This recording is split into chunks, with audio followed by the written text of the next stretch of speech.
Hello everyone, virtual hug. Welcome back to my channel, Lorene HD, for a new video, and I hope you're having a great summer. I'm having a great summer, and maybe to make the summer a little better, I have a video for you which is inspired after a very common question, which is, should you be on suppressive therapy when you are in a relationship? So first of all, do you know what suppressive therapy is? And since you're not in the room to answer this question, I'm very aware I'm talking to a camera, I'm just going to assume that you don't. So suppressive therapy is basically when you take an antiviral, whether it be acyclovir, famciclovir, valacyclovir, Zovirax, Valtrex, whatever antiviral you've been prescribed. It's when you take one every day to reduce the frequency, duration, and severity of outbreaks. So the word suppressive in suppressive therapy is a bit misleading because you could think that it is a method that helps you eliminate the virus from your body, which is not the case. Again, it's still actually a big help. It only reduces the frequency of outbreaks. Maybe one thing to know is that suppressive therapy is something that obviously you have to discuss with your doctor, because when they prescribe you antivirals, they prescribe it to you assuming that you're going to take it only when you have outbreaks. So if you want to be on suppressive therapy, they have to prescribe you a higher amount so that you can have enough pills to take them every day. And they typically prescribe it for people who experience 6 or more outbreaks a year. So that's at minimum occurrence of once every other month. So now that that's clear, maybe one sub question before answering the bigger topic of this video. One sub question that you might have is, well, shouldn't every person living with herpes be on suppressive therapy in the first place? Like, without thinking about relationship, shouldn't they want to minimize the occurrence of outbreaks in the first place? There's people who even maybe have been diagnosed with herpes without ever having experienced a symptom and that want to be on suppressive therapy. The thing is, in that case, suppressive therapy wouldn't be of much help because its role is to reduce the symptoms and the occurrence of symptoms. So if you're not presenting any symptoms, the medication is just going to keep you in the state that your body is naturally in. To me, taking a medication every day, although there's been studies that have been done where patients were taking antivirals for like 15 years or even up to, I think, 18 years I've read, and there was no side effect. So even though it's not a medication that will damage your body from the inside, as far as I know, it's still, it's still something that you're taking every day, which is not a decision that I take lightly. I would maybe encourage you in the first place to understand why you are drawn to suppressive therapy. Is it because you are experiencing a whole amount of outbreaks and you're trying to get to a frequency that you're comfortable with? Is it because maybe every time you are experiencing an outbreak, it reminds you of having herpes and you're trying to maybe subconsciously kind of not having to deal with that?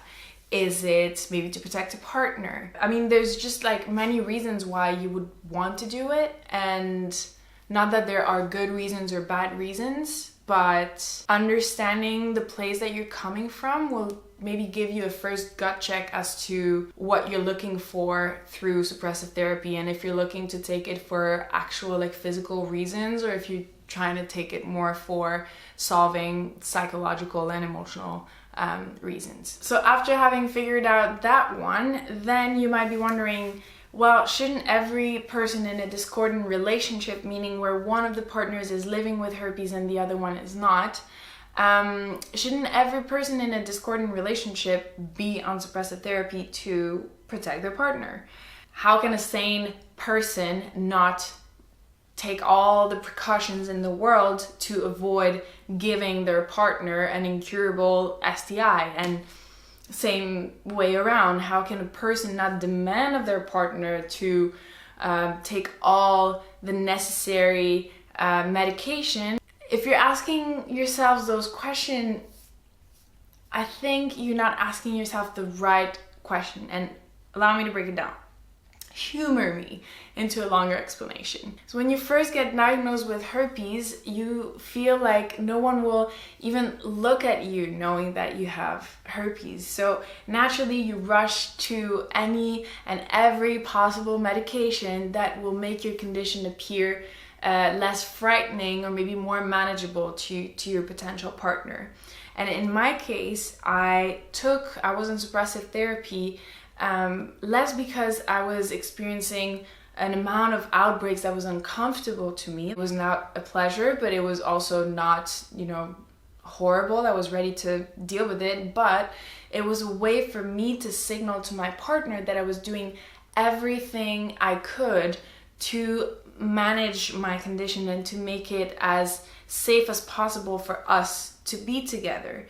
And most of all in the beginning of relationship, because when you know that condoms don't eliminate the chances of transmission, that suppressive therapy doesn't eliminate the chances of transmission. Even the combination of both reduces it to a very, very small percentage, but still it doesn't completely eliminate the chances of transmission. It is super important to let your partners know that everything and anything that you can do to make it safer for them, you're doing it. But then as the relationship evolves, the perception of the severity of that risk also evolves, right? So in the beginning, when you start dating someone, someone doesn't know you and they like you, it is a risk that maybe will be at the forefront of their mind and will be at the forefront of your relationship. But then as you start developing feelings for this person and you start to really like being together, what tends to happen, and it actually happens in a lot of other couples in different situations, but people drop the use of condoms. And sometimes they do so without getting tested before and sharing their results and all of that. They're just like, I trust you and you trust me, so let's drop the condom. And that's it, no, worst practice. This is the best way to contract something and to actually generate trauma from this episode, because you went by love and trust and feelings to assess whether someone's health was safe or not, and that never led anyone anywhere safe, actually. And some people also drop the use of suppressive therapy because the severity of the risk is not perceived the same when you start dating someone and maybe you have an interest, but you might not have feelings right away, versus when you develop feelings for someone, then the perception of what you are risking or what the risk represents tends to change. So my third point, which is actually my answer to the question of this video, should every person in a discordant relationship be on suppressive therapy? I guess my answer is there's no shouldn't or should. It's a very personal decision. It's a decision that is very likely to evolve. It's a decision that should factor your partner's input, but ultimately it is a decision that you, first and foremost, the person who is taking it, has to make, because it's your body. It's your body, and you shouldn't be on suppressive therapy. Well, there you go. Now I'm using should. Okay, I have one case where you shouldn't. You shouldn't use suppressive therapy because someone is demanding for you to be on suppressive therapy to be physical with you. If you are uncomfortable being on suppressive therapy, but you still want to minimize the occurrence of outbreaks, there's a lot of ways that you can explore to try to achieve the same results.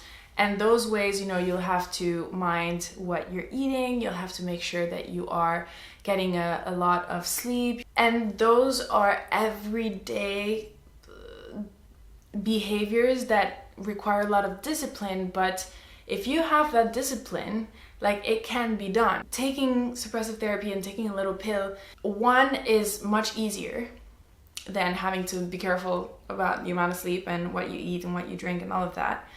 And two, sure, it signals, it's like a little pill that really signals to the other person like, hey, I'm taking this in order to try to manage the occurrence of outbreaks. But ultimately, this pill doesn't have to represent your commitment to protecting your partner's health.